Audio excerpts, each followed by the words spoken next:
എൻ്റെ റിവ്യൂ വീഡിയോസോ കാണുന്ന ആൾക്കാർ അറിയാം, ഞാൻ പൊതുവേ ഫസ്റ്റ് ഹാഫ് കഴിഞ്ഞിട്ടൊന്നും ഇങ്ങനെ പറയാറില്ല. ഞാൻ ഇതിൻ്റെ ഫസ്റ്റ് ഹാഫ് കഴിഞ്ഞു. ഊമ്പിയ പടം എന്നൊക്കെ വെച്ചാൽ ഊമ്പിയ പടം. നാട്ടുകാർ പറഞ്ഞ പടം കണ്ടിട്ട് ഇറങ്ങിയാണ്. ഇത്ര ഒരു ഊമ്പിയ പടം ഞാൻ ഒരു പടവും ഇത്ര പടം ഞാൻ തിയേറ്ററിൽ പോയിട്ട് ഫസ്റ്റ് ഹാഫ് കഴിഞ്ഞ് കുറച്ച് നേരം, അതായത് പടം തീരുന്നതിന് മുന്നേ ഞാൻ ഇറങ്ങിയിട്ടില്ല. ഞാനിപ്പോൾ ഇറങ്ങി വരിക. എന്ത് മയിര് പടം ഇത്. ഇതിനാണ് ഈ ആൾക്കാർ ഇത്രയും മറ്റേ പ്രൊമോട്ട് ചെയ്യുന്നത്. ഇത് ഞാൻ പറയട്ടെ, നിങ്ങൾ പൈസ കൊടുത്ത് ഈ പടം കാണരുത് ദയവ് ചെയ്ത്. സീരിയസ്ലി ഞാൻ പറയാണ്.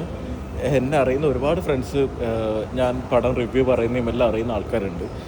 അവരോടെങ്കിലും അറ്റ്ലീസ്റ്റ് നിങ്ങളുടെ പൈസ കളയാൻ പാടില്ല. ഇത് ഇത്രയും ഊമ്പിയൊരു പടം ഞാൻ ഈ അടുത്തൊന്നും കണ്ടിട്ടില്ല. അത്രയും ഊമ്പിയ പടം ഒന്നുമില്ല. ഇത് ശരിയായ ഊമ്പിയ പടം. നിങ്ങൾ കാണരുത് ഈ പടം. സീരിയസ്ലി ഈ പടം കാണരുത്. തല വെക്കരുത് ദയവ് ചെയ്ത്.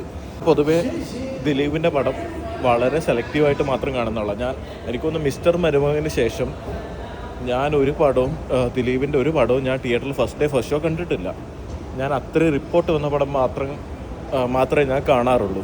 അതിൻ്റെ ഇടയിൽ കണ്ടൊരു പടമാണ് പിന്നെ എനിക്കൊന്ന് കമ്മാര സംഭവവും പിന്നെ രാമലീലയും. ഈ രണ്ട് പടം മാത്രമാണ് ഞാൻ ഈ മിസ്റ്റർ മരുമകന് ശേഷം തിയേറ്ററിൽ ഫസ്റ്റ് ഷോ കാണുന്നത്. അല്ലെങ്കിൽ ദിലീപിൻ്റെ ഒരു പടം തിയേറ്ററിൽ പോയി കാണുന്നത് ഈ കമ്മാര സംഭവവും പിന്നെ രാമലീലയും മാത്രമാണ്. അതിനുശേഷം ഇന്ന് കാണുന്ന പടമാണ് ഈ പടം. എനിക്ക് ഈ പടം ഞാൻ കാണാനുള്ള കാരണം എന്താ വെച്ചാൽ മോഹൻലാൽ ഈ ഒരു സാധനം മാത്രമാണ്. ഞാൻ പണ്ടോട്ടെ മോഹൻലാലിൻ്റെ പടങ്ങളൊക്കെ ഇഷ്ടപ്പെടുന്ന ആളാണ്. ഞാൻ മോഹൻലാലിൻ്റെ പടം മാക്സിമം എനിക്ക് പറ്റുന്ന അത്രയും ഞാൻ ഫസ്റ്റ് ഷോ കാണുന്ന ആളാണ്. ഞാനിത് വിചാരിച്ചാണ് ഇവിടെ ലണ്ടനിൽ വെംബ്ലിയിൽ ഈ പടം തിയേറ്ററിൽ കാണാൻ വന്നത്. നിങ്ങൾ ഇങ്ങനെ ഇത്രയും പൈസ കൊടുത്ത് ഈ പടം കാണാൻ പാടില്ല. നിങ്ങളെ പറ്റിക്കുകയാണ്. നിങ്ങളുടെ ഈ പറയുന്ന PR ഏജൻസി ആൾക്കാർ നിങ്ങളെ പിന്നെ ഈ പടം ഭയങ്കരമാണെന്നൊക്കെ പറഞ്ഞിട്ട് നിങ്ങളെ പറ്റിക്കുക ചെയ്യുന്നത്. നിങ്ങൾ ഒരു കാരണവശാലും ഈ പടം തിയേറ്ററിൽ കാണരുത് ദയവ് ചെയ്തിട്ട്. ഞാൻ ഇറങ്ങി വന്നു. ഞാൻ ഇത്രയും നാളത്തെ ഞാൻ ഒരുപാട് പടങ്ങൾ ഞാൻ ഒരു രീതിയിലൊന്നും എനിക്ക് കണക്റ്റ് ആവാത്ത പടം പോലും ഞാൻ തിയേറ്ററിൽ കാണുന്ന ആളാണ്. പക്ഷേ ഈ പടം ഞാൻ ഫസ്റ്റ് ഹാഫ് കഴിഞ്ഞതിന് ശേഷം കുറച്ചും കൂടി ഞാൻ കാത്തുനിന്നു. എനിക്ക് മോഹൻലാലിനെ കാണുന്നുണ്ടായിരുന്നു. ഞാൻ മോഹൻലാലിനെ കണ്ടു, മോഹൻലാലിൻ്റെ ഡാൻസ് കണ്ടു. ഞാൻ ഇറങ്ങി വന്നു.